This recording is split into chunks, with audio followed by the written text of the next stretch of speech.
Aujourd'hui, je vous parle du psaume le plus long du psautier, 118-119, 176 versets.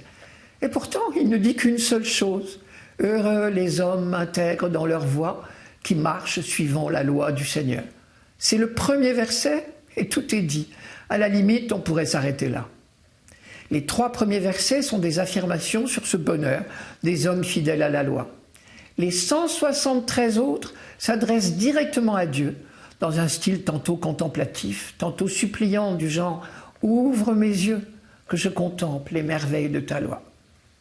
Si on le regarde d'un peu plus près, il est admirablement construit. 22 strophes de 8 versets. 22 strophes parce qu'il y a 22 lettres dans l'alphabet hébreu.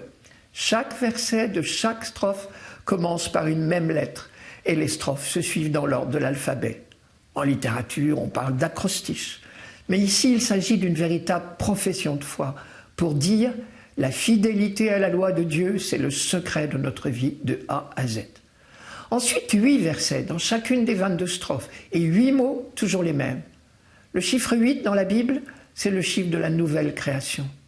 La première création a été faite par Dieu en 7 jours, donc le 8e jour sera celui de la création renouvelée, des cieux nouveaux et de la terre nouvelle, selon une autre expression biblique. Et cette création renouvelée pourra enfin surgir quand toute l'humanité vivra enfin selon la loi de Dieu, c'est-à-dire dans l'amour, puisque c'est la même chose. En définitive, c'est une véritable litanie, répétant sans arrêt les mêmes formules, ou presque. Seuls les amoureux osent ainsi se répéter sans risquer de se lasser. J'ai employé le mot amour, il a bien sa place ici. Car une des caractéristiques de la Bible, c'est le réel amour de la loi qui habite le croyant.